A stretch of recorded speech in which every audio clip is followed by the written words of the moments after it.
Hola, chicas. Welcome to Encuentras Your Voice podcast, where we hold the mic for Latinas to unfold their stories, vulnerably share pain points, and vibrantly celebrate joyful success of self-discovery so that all of us can learn these valuable life lessons.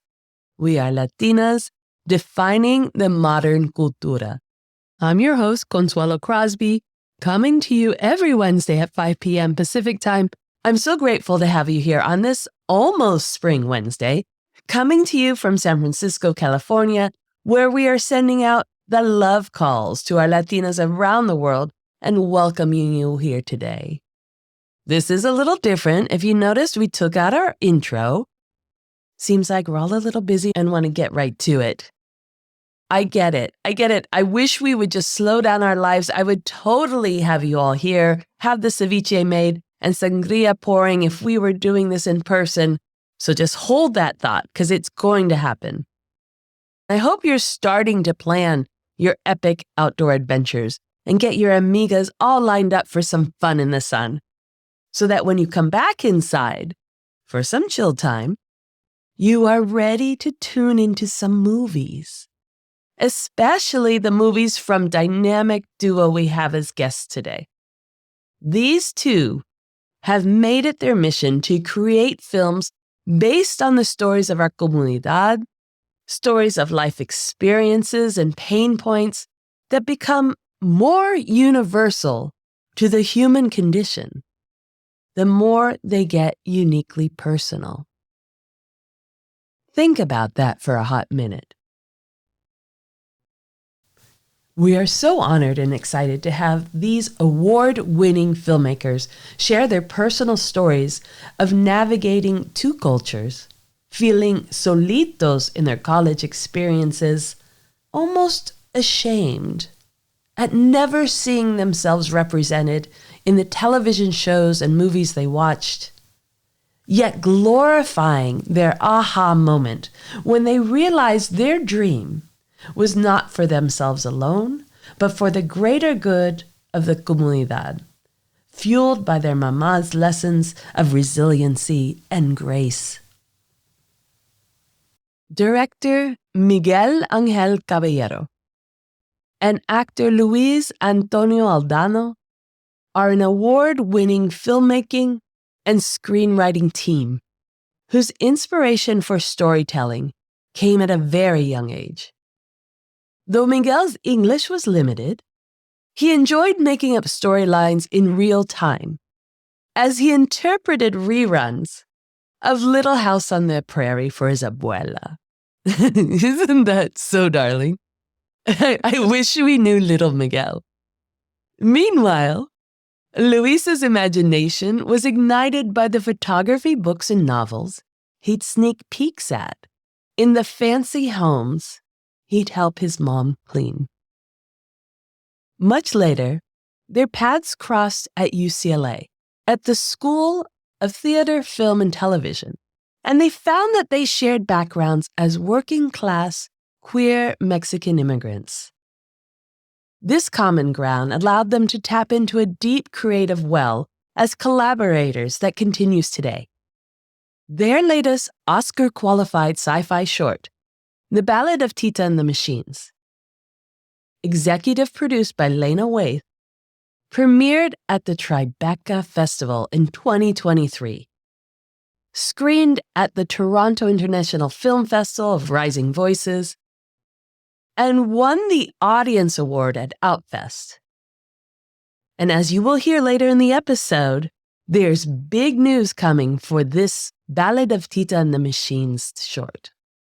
So grab your favorite food and bevies, settle into your comfy spot, and get ready for Miguel Angel Caballero and Luis Antonio Aldana to light up your hope and dreams and to feel seen on the big screen. Welcome to Encuentras Your Voice podcast. Both Miguel and Luis, we are so grateful to have you here and so grateful you took some time for us. Happy you're here to join us. Thank you, Consuelo. So happy to be here. Thank you so much for having us. We're excited to chat. Yeah, it's going to be a great chat. Let's start off a little bit, as we always do. in learning about your heritage and what brought you here to the US or whether you were born here. What's your story? I'm a Mexican American Chicano. So I was actually born in Mexico in the state of Michoacan in central Mexico. And I came here at an early age, but I kept migrating back and forth because my parents were farm workers. So they would come here, work the season, and after the season, they'd migrate back to Mexico. So for the first about 12 years of my life, I grew up 6 months here, went to school here for half a year, and then migrated back to Mexico, went to school there for the rest of the year. And that was my life back and forth. And I grew up here. I grew up in Oxnard, which is about an hour north of Los Angeles, where it's kind of like the capital of strawberry growers. So like that's where my parents did a lot of their work.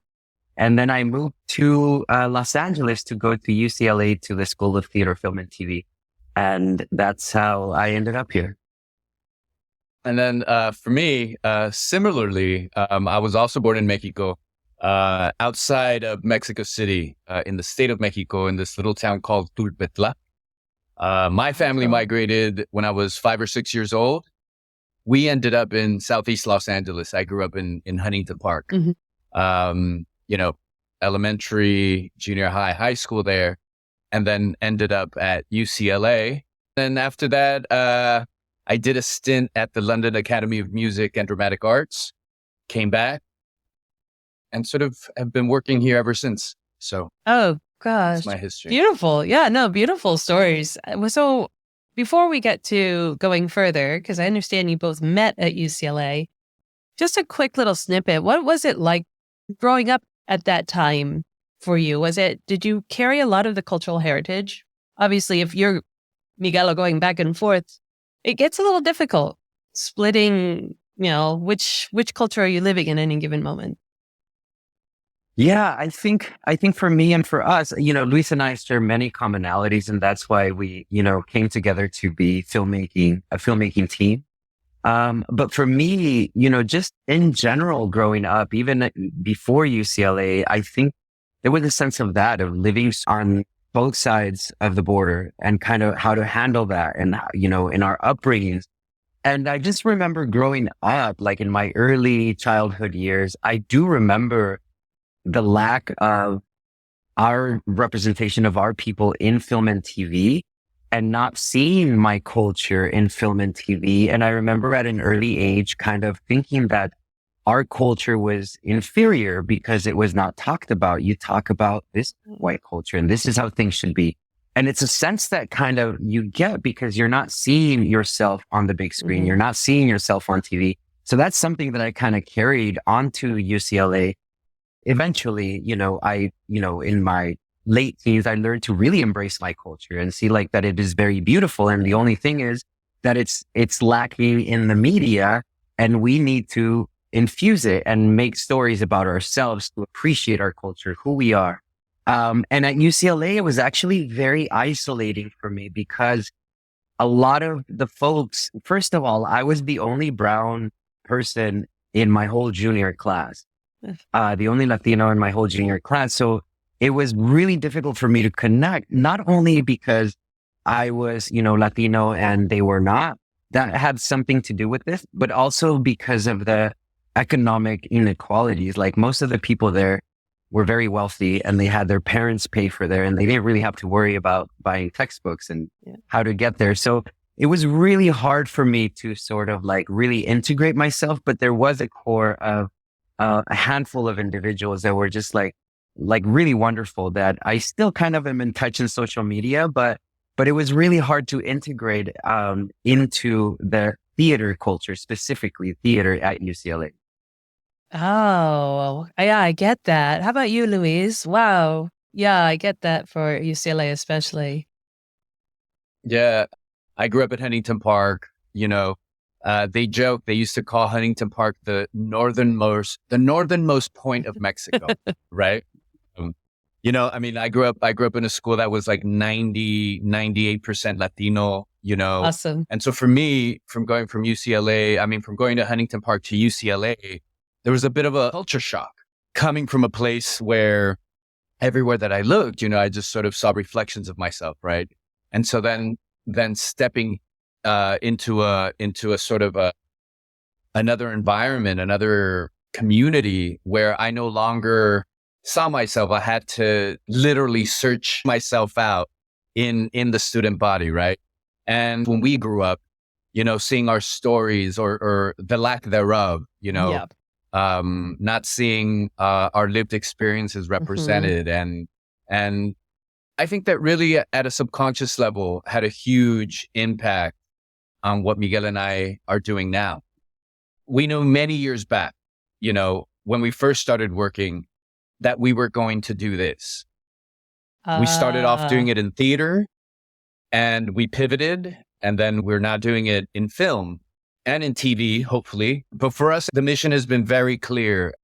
That's beautiful. Yeah, no, you've touched on so many important points. I'm really grateful for you just going ahead and giving us full circle between finding your place yourself and for yourselves, but also realizing, yeah, you're doing this beyond yourself, which I think is very on point for the Comunidad. I really feel that inherently we rarely do things just for ourselves, that it's always for the greater good, or it's always for the community. You see yourself as being a part of something greater than just you, and therefore really affecting, bringing joy and hope to the entire community.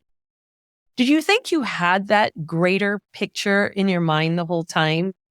Because how did you keep going? I can't imagine this was a smooth road at all.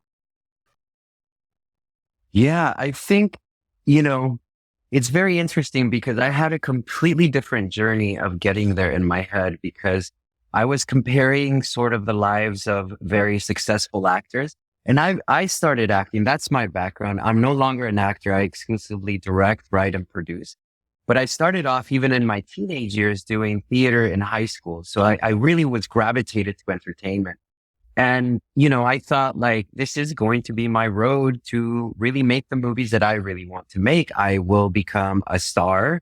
I will make a lot of money in acting, and then I will use that money to finance my project. Oh, okay. But more and more I realized, even today, we have very, very little Latino stars. And that kind of road, I think right after UCLA, I was like, wait a minute.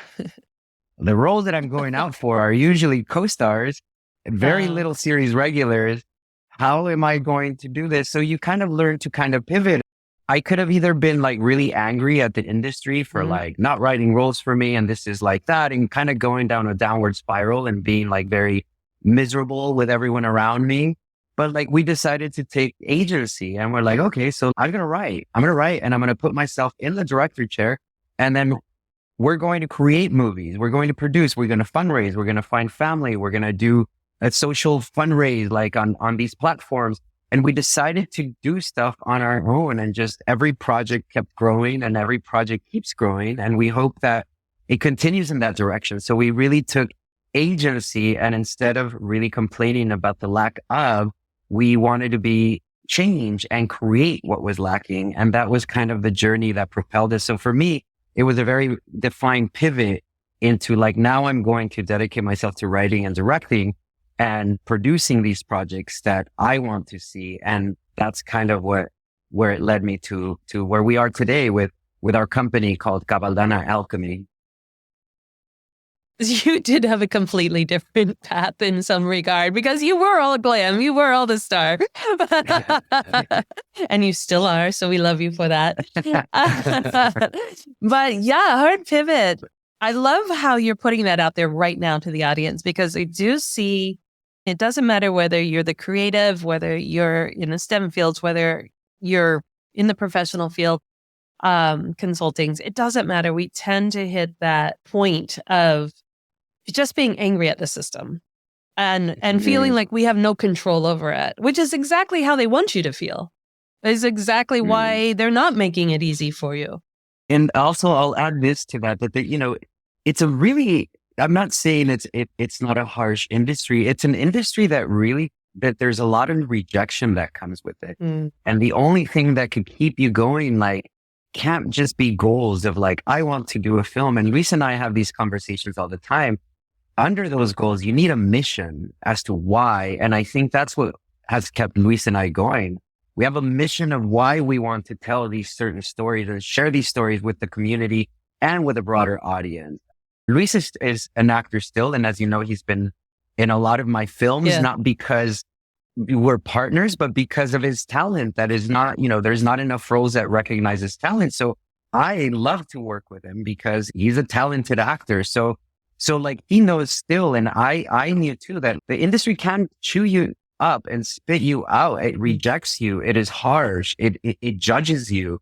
It excludes you. And there's all this that comes with it. And I think one of the most poisonous things as well to do is comparison. And you start comparing yourself to other filmmakers. That filmmaker started after me. He already got there. Oh no. And begins this sense of anxiety. We start to think that there's not enough like pieces for all of us. So we have to compete against each other. So once I was like able to kind of recognize this, that I'm in competition with no other filmmaker, but myself and who I am, and to be a better person tomorrow than I am today. And this is my own race. The race is with myself, not with those peers around me. It just kind of like really relieved a lot of the pressure of where I should be, or where the industry says I should be at certain ages and stages of my life. And it really did relieve a lot of pressure. And then I was able to refocus and go back to mission. Like, what is my mission and why am I doing this? And if I get to work on this every day, I get to. So like, that is a blessing already, that we get to sit down and create stories. So keep moving forward all the time.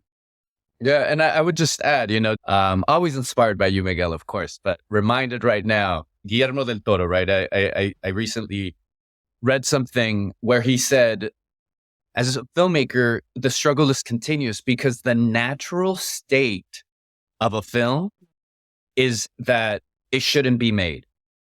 Every film, if you're a filmmaker listening to this, I think you understand, because you tap into the truly difficult, challenging process that it is to get a film made. Cinema is just intrinsically difficult. You know what I mean? It's an expensive art form. Yeah. It takes, no less than a team of super dedicated people, all focused on the same thing, to maintain that focus for 3 days or, 21 days. It's difficult at every sort of juncture. And I think that the thing that Miguel and I have come to learn is that fire and that keep going, that energy that propels us is connected to our mission.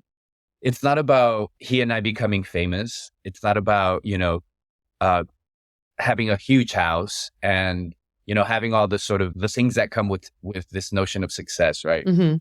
Because yes, those things are nice. And if they happen, wow, incredible. But if those are the things that are driving you, the fuel is going to run out inevitably. Anchor yourself and tether yourself to something, like we said earlier, something that is so much bigger than yourself. It's powerful in that it gives you that inexhaustible fuel to just keep going and meeting every challenge and every wall and every no with like, all right, got you. I'm going to go this way now. Yeah. And I'm reminded too, Luis, when you're saying that, like, at UCLA, I mentioned that it was in the theater department specifically was kind of hard to kind of adapt, but we did have excellent teachers. And I had this like amazing African-American teacher named Kent Gash. And he said something that was really impactful based on what Luis is saying at Mission. And then he said this quote that like really has stayed with me. And I kind of revisited to just check it. And it's very simple. And he said, like, the one advice I could give you all in this class is love the art in yourself, not yourself in the art. Yes. And there's a lot of people that just like the fact of I'm in show business. And like Luis said, that's going to run out of fuel very quick. And you need to like just love the art in yourself and have the mission of why you are doing things. Yes. It tags right onto our tagline here on the show. It's like, we want to know who you are, not what you are, but who you are, because who you are is so much greater than anything you create. Right. So anything you create is amazing and powerful. And really, these two that we're going to talk about right now are just strike to the heart. And yet, even so, they are only a small piece of what either of you, let alone the both of you together are and can be. Right. So you are so much bigger in your own known, in your own person. Right. Yeah. But speaking to the beauty, the absolute beauty of the industry in these two films, Aquitsaramo and The Ballad of Tita and the Machines, the two that I was able to see, Aquitsaramo is streaming on Max, so anybody can see it right now. And The Ballad of Tita and the Machines, I really want that out there really soon. Why don't you, for the listeners who haven't seen them yet, quick synopsis, maybe Miguel do one and Luis do the other, of the storylines and how they came to be? Sure. I could start with Aquitsaramo, and then Luis, do you want to do the Tita? Sure. So Aquitsaramo is actually a story about this elder that lives in a small rural town actually Aquitsaramo is the name of my town that I grew up in Mexico, in the state of Michoacan. And it's about a story about an elder that he loses his partner. He's a gay elder that loses his partner, and he calls his partner's estranged son in Chicago, and they haven't talked in over 15 years. And he says, one, your father's been living in this small remote town. Two, he passed away. And three, he was gay and he was with me. Do you want to come to his funeral? And that's the beginning of that story, where this guy from Chicago flies to this remote town to see a father that he hasn't seen in 15 years. And through this conversation with an elder and a younger man, we see if we could bridge the gap, the generational gap. We see like them come together through empathy of having lost somebody. And the son actually gets a sense of why his father left, because he was gay and he didn't, there was stuff that happened. I won't give the whole plot away. Yeah, no spoilers. No spoilers. But yeah, we want everyone to watch. That's the story of Aquitsaramo. And very quickly, the way that story came about is that I remember I grew up in that town, like I said, and I remember that there was like a handful of elders that just were never married. And as a queer boy, I was very innocent about the fact why they wouldn't. And I would remember just asking my mom repeatedly, like, why is so-and-so doesn't have a wife? Why does so-and-so doesn't have a husband? And she would always kind of like shush me and be like, that's not polite to ask. So I didn't really know why these elders were single. It was just always a story like they never really found somebody. But as I grew older and I accepted myself as a gay man, I started reflecting back into these elders that I knew as a child. And I'm like, what if these elders, it's not like they didn't find somebody, but they didn't feel free enough to love the person they really wanted to. And what if they were gay or lesbian or queer? I really want to kind of dive in and explore this moment with an elder and humanize these elders, and that it's at this moment in their life that they need love and compassion, and kind of it was just an ode to our elders and kind of like an exploration of two different generations that come together in this story. So that's the story of Aquitsaramo, and then I'll have Luis talk about the Ballad of Tita. Yeah, the Ballad of Tita and the Machines tells the story again of an elder woman, Tita, who's recently lost her partner, Pilar, right? And she's a farm worker. And so in this unspecified near future world, where artificial intelligence has been completely integrated into our daily lives, she goes to work one day and this machine determines that she's not going to be able to produce enough for the company. So this machine decides that she's disallowed to go to work, right? And it tells a story of how she then is sort of forced to hire an artificial intelligent humanoid to do her work, right? And again, no spoilers on this podcast. It tells the story of this woman who is now faced with this challenge in her life in this future world. And, we make a commentary about the human spirit. We make a commentary about mourning. We make a commentary about the power of tenacity of Tita and how she affects the world that she lives in. So, broad strokes, but people should people should watch the movie. Absolutely. And then just to add to that, what Yeah. Luis and I wanted to do with Tita is really kind of shine a light on our blue collar working class labor workers that often go Mhm. unacknowledged in the US, but it's the people that are responsible to bringing food to our table that they just go unacknowledged and unappreciated. Mhm. But without them, they carry this country on their backs. So that's kind of like the point that we wanted to make with the film. And Luis and I decided to take it it's a sci-fi, but like with some humorous moments. And we decided to go a little absurdist as well. So like it's an entertaining ride. I'll speak to Tita first because I actually saw that one first and it really spoke to me on so many levels. So many levels. I do have the love for my elders, my abuelita, but there is a lot of humor in it. But being told you can't, that's like, no, slay, not doing that. Being being and told you're not good enough, that you have to step aside, and the man's telling you this, and it's just like, Right. I could feel my shoulders just like going up and up and up, like don't. Don't. But thankfully, you do add a lot of humor into it. Both films are loving and poignant and impactful, and they speak to the characters really living for who they are. They're not fighting to be who they are, but they're insistent that they will not change for anybody, just in the Right. way they live their life.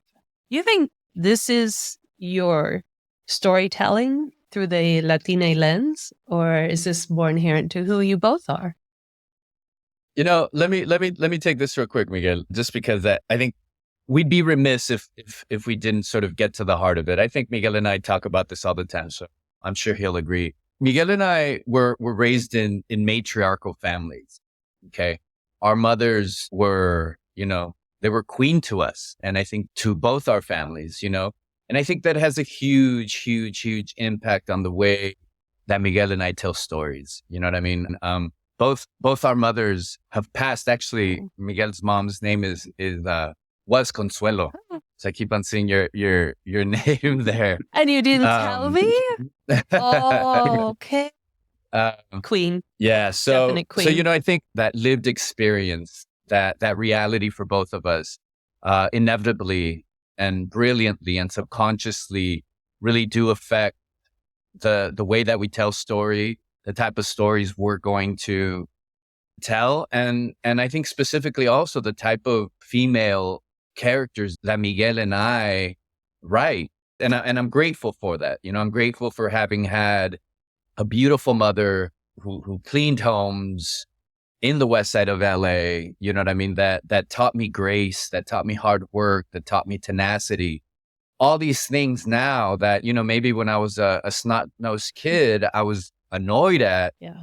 But only now, as a grown man, am I always and forever grateful for all those lessons that she taught me by being the person that she was and doing the things that she did. And like what you're saying, never allowing anybody to tell her that she wasn't enough, that she was self-defined. And she showed that by the way she lived her life. So we have to shout out our moms. Yeah. Whenever And we also, can. yeah, and I'll add to what Luis is saying too. There's also another element in us having grown up, queer and in a community, Mexican community, where it was really hard to really accept ourselves for who we were. Mhm. So I think now that we're as adults, that we actually embrace our own sexuality, that we embrace who we are. We do really write non-apologetic characters that are who they are. And I think, just kind of thinking about it, that may have also a layer in terms of the protagonists that we write, that they're very, everything that Luis said, and also very unapologetic, and they're just very strong characters. Oh, God. I love that. I love that. And I love that you carry on from your mothers, the beauty that they were able to instill just from their tenacity and love of life. I think the love of life Right. is something Yeah, that exactly. when you speak to the beauty of the culture is a love of people, love of life, love of seeing that in other people, again, rather than how much money they have, rather than what they do. And and wanting to get in with people because maybe it will get you further ahead, which is all. Right. you can you can write that into your next film. Yeah. Speaking to being on this side of the screen, speaking to being in the audience, what can you share with the listeners? What can we do? What can we do? Because, gosh, we want these stories. We want to be part of these stories. We want them out there in mass as the mainstream. Is there anything that we can do as a community to really make it easier and make this happen? Yeah, there was a very tricky question that was asked at one of the Sundance panels. And they asked, what are you doing to find your audience? And, it's a very tricky question, but I think first and foremost, I think, Consuelo, having podcasts like yours that actually goes into the community that people could see and discover new films, books, what, our community is doing. I think they're super important. And I think it's a start there to really start kind of disseminating these films and word of mouth. And in terms of feature films that are out there, I mean, it's been said again and again and again and again, and I don't mean to sound like a broken record, but we really do have to support the films that we want to see. And we really do have to go out to the theater and see these films to kind of give other filmmakers an opportunity to see them, because unfortunately, the industry right now does see us as a genre, basically. Yeah. We're seen as a genre and not as we can do sci-fi, we can do comedy, we can do horror. And the one Latino film coming up and being released is the one that is supposed to break all box office records and is supposed to be the best Latino film, the Latina film that's come out ever. And it's not like that. So understanding that it is a really, really bad kind of goal for these studios to have about any film that comes out, no matter the genre, it does make a difference to go to the theater and choose to watch this film. And I think by disseminating information, like I said, I think it really starts grassroots, like you're doing, Consuelo, with this podcast, and kind of letting people know what's out there to kind of discover all of this, work that other community members are doing. It makes me feel really hopeful because I had no idea. I really had no idea. It's like a big fluffy down comforter. It's like when I watched Akwit Saramo on Max, and you sit with it, it ends. And the beauty of the platforms, when they work for you, is that it said, well, how about watching this film and this film and this film? There were so many Latina shorts that came up. I watched 4 in a row. I just finished watching. Was amazing. In case I lose this connection ever again, that so they are there. Yeah, that's and wonderful. You're right. It's up to us to do our own digging and not be spoon-fed what we should be watching, right? But actually go dig. That's exactly right.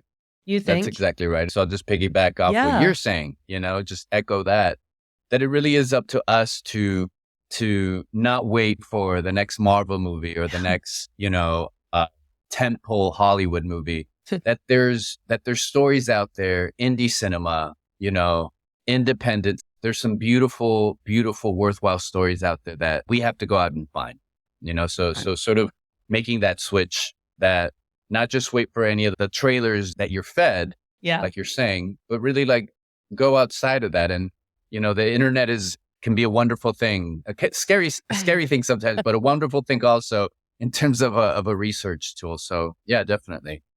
Go out Guys, there. I'm so sorry. Yeah. I now have to log off. I have to log into the other one. Yeah, that's fine. I'll finish but off. Perfect. Okay, thank you so much, Consuelo. Oh, okay, gracias, thank Miguel. you. Totally. Okay, Thank you so bye. much. Bye. Ciao. We find ourselves where both of you are reassuring not only yourselves because you're living it, but also inspiring all of the listeners and audiences in your films that you have agency over your own life. So if you want to see a film or a story that resonates with you, that you see yourself in, they're there. They're there. Yeah. And whether it's a film student at Pratt or if it's, a professional director like yourselves, it's up to us to go get them.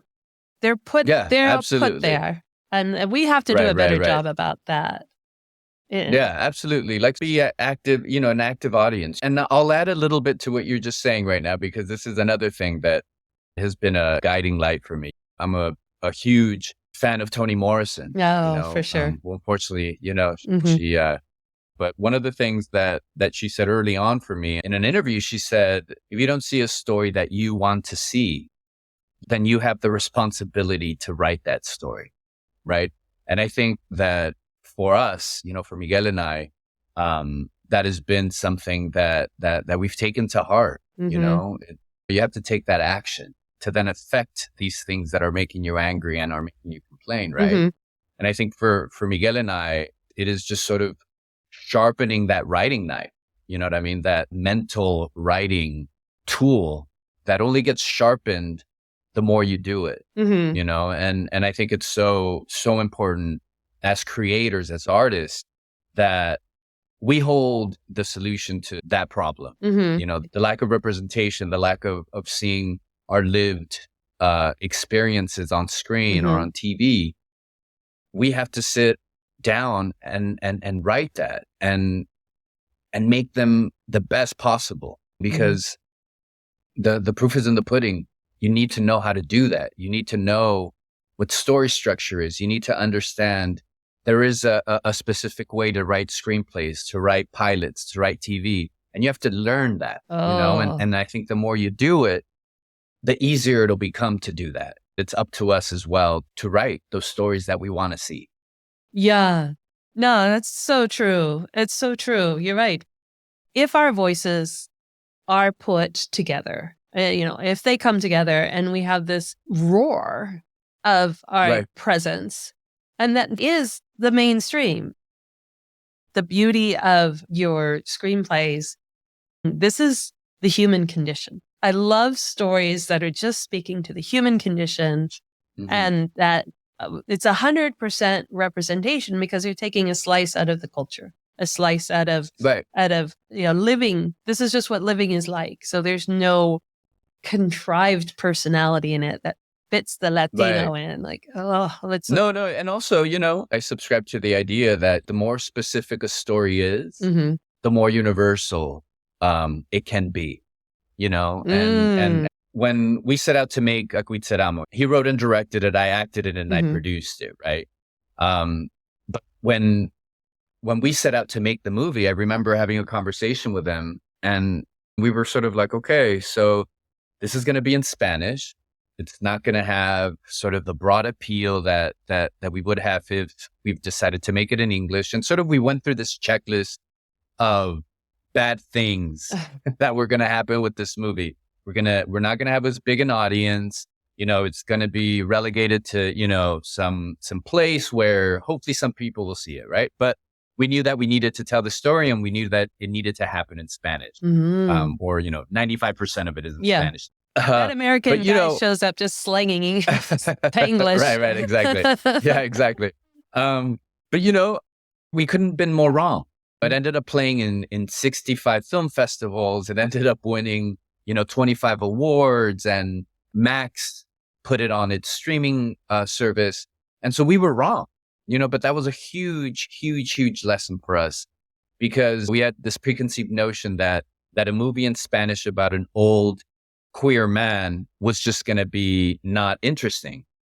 And we couldn't have been more wrong, and I think it's really important as artists also that you don't write to try and please an Yes. audience. You don't write to try and fill some void that you think intellectually needs to be there, Right. that you sort of write from here, from the heart, Mhm. and from a place of authenticity Yes. and specificity. And I think in doing that, you really are inherently going to appeal to a wider audience, Mhm. because like you're saying, the human condition is a human condition, whether it's in Spanish, whether it's in Mandarin, whether it's in whatever language, Yeah. It resonates. if the story hits, Yeah. if the story hits, if you really are touching on this thing that we all experience, Mhm. people are going to be able to relate and Mhm. empathize with.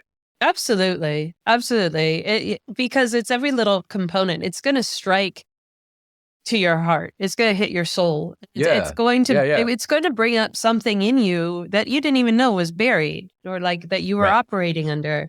You hit a couple really strong points, and one of them is on that flip side of authenticity. When you speak in your authentic voice, not only do you get empowered, but people receiving you feel they can let their guard down. You can sense when someone's being genuine. You can sense when someone Right. has the courage to be their authentic self, and it puts you at ease. And then when you put Right. each other at ease, then you're more open and communicative and welcoming than Absolutely. trying to be this, what's going to make that person happy. I'm going to be whoever they need me Right. to be in order for Oh my them to be gosh. happy, in order for me to be loved. I'm going to Oh my become gosh. whatever they need me to Right. be. And they can also sense that, oh, then I have power over you Yeah. and I'm not going to That's treat exactly you right. well. Right. But Yeah. I mean, I think that's you hit on such a key belief. One thing that, again, bring it back to my mom a little bit, because I think that specific thing that you just said was a lesson that I learned from my mom. Like I said, grew up in Huntington Park. My mom cleaned homes in Brentwood and Beverly Hills and in Bel Air. And we had to talk about what your parents did for a living. Right.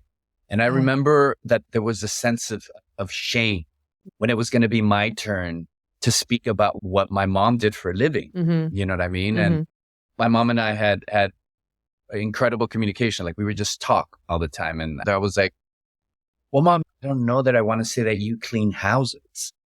No, she says, look, you never have to worry about that, because what's important is the integrity and grace with which you do what you do for a living. And that for me is something that she cleared up that insecurity and that childish sort of fear, Mhm. like in a second, with understanding, with love. She could have been upset at me. It's like, what are you talking about? How do you know what I mean? Like Right. it could have gone 1,000 different ways. And she said, oh, no, you have nothing to worry about. Here's the key, and she gave it to me. Wow. Miguel's parents were farm workers, and one of the things that we bring to the table when we have meetings with executives or we have to talk about why we do the work we do, Mhm. I think that our place of pride and comfort in terms of where we come from, the life experiences we've had, which have been extremely privileged in so many ways, but that we come at it and realize the dignity that we come from Mhm. through our mothers, through our families, that Mhm. I think it's my superpower that I grew up with a mother who had a clean home. Yeah. See, You know it's what I that mean? Yeah. subconscious. It's just like you brought up a Right. second ago, how you were editing yourselves in your own Sure. storyline because subconsciously you were still feeling it's not that it's not good enough, but it won't be as well received, which is saying it's not good enough for the society. And that we don't realize how much we do edit ourselves all the time Oh, in the yeah. code switching Yeah. and the, Absolutely. and that Absolutely. and that epiphany when you're like, no, the power that we Yeah. hold is all those experiences, not the edited exactly. version, but that is your superpower. Seeing that strength and Exactly. seeing that pride and seeing just what it takes to negotiate this society from coming up in your family the way it was. That is, Yeah, you're living exactly. like 20 people different lives. So that's what you're bringing to the table. It's like, oh, I could do that. Oh, I could do that. Oh, yeah. Right. Yeah. There's so much strength and inauthenticity. Yeah. And in that belief that you are not wrong, that you don't have to change for the sake of whomever you ever find yourself in front of. And I think on the flip side, that scene, if you believe that, they're going to believe it. And I think they'll perceive you in a way that you didn't expect once you really own, that true essence of who you are, So yeah, thanks, Mom. Gracias, Mama. What was your mother's name? My mother's name is Lydia. Oh. She was Lydia. She actually, the the best friend in the Ballad of Tita and the Machine, the younger coworker. The coworker. Right? Yeah. She never uses her name, but in the screenplay, her name is Lydia. Oh, so she's always with you. Oh, yeah, always. Oh, I'll give you a little B-side information. Yes. The picture of Consuelo in the Ballad of Tita and the Machines of Pilar. I'm sorry. Yeah. Is that Consuelo? That's my mom. Oh, that's Lydia. No. Lydia. That's Lydia. Oh, yeah. That's okay. Lydia. Okay. Well, I have to take a look at that. So whoever watches, no spoilers, but you will see a photograph. Know that's my mom. Oh, you bring the Latinas. They're always on set with you. Let me say that. Wow. Yeah, always. So where's it going for you now then? For the two of you, are you going to stay collaborating and moving forward in this mission? Is this? Yeah, absolutely. Right now, what we're working on is literally. Right before we got on with you, we finished a writing session today's writing session. So we're expanding the Ballad of Tita and the Machines into a feature film. And we're awesome. Really excited about it. We got through our first sketched out outline of the feature version of the film, and we're really excited about it. Another project that we're looking to find financing for and find its home, and the team is this project called Angel in Retrograde that we wrote a couple years back, and it's sort of gaining momentum again. Oh, awesome. I do feel this is the year. I don't know. It started off that way. I feel that this is the year. When you were saying that like it's swelling, the tide's rising, I just feel this is the year it really explodes. So seize the moment. I think this is it. Yeah. Oh my gosh, Luis, thank you so much. Oh my gosh. No, it's really important to get to know who you are and why you are creating what you create. And it just brings us closer to your films and your acting. And we really, really value you. Thank you so much. Oh my gosh. It's such a pleasure. So happy to know you, and you're a wonderful person. And like Miguel said, thank you for providing a platform for us to come on here and talk about our work and really sort of be able to connect to an audience that we otherwise wouldn't. Consuelo, thank you so much. Thank you for a beautiful conversation. You're a natural hostess. You're awesome and beautiful conversations. Hopefully we can come back again with the next project. And bow. Awesome. Right. Yeah, exactly. Encore. Were you just standing up and cheering for these two? Thanking them from the bottom of our hearts for taking on this big mission of providing representation of the Comunidad on the big screen. Every story, every thought, always pulling from our real life experiences, not as seen by biased or stereotyped lens, but rather from within the passion of our own lived experiences. These are stories that would never be told if it weren't for the people in our Comunidad who take it upon themselves to dedicate their life to bringing it forward. We will be highlighting this next week in our Pod Club episode that we pull the gems from today's full length to really focus on how it affects us all, universally. Just like Luis and Miguel said, the more personal the story is, the more universal it applies. We love that you have subscribed to this podcast and continue to champion women who understand the life of all things Latina. Step into your truth, ladies. Ciao. Be sure to follow and subscribe to the Encuentras Your Voice podcast so you don't miss a single episode. They will automatically drop into your listening device each week. And we'd really, really appreciate if you take a moment to add to the reviews that we already have. Tell us what you like, tell us what you're hoping to hear, and we will get there. Share this with your friends and family to help us grow our comunidad, and keep following us on our social media. To Encuentras Your Voice, we are so grateful to you for helping us grow this community and would love to learn of all the amazing Latinas who you know are creating the world we thrive in. So reach out to me on social media at Encuentras Your Voice And let's keep leaning into our authenticity in pride. Help us make Encuentros Your Voice the place where you are 100% represented.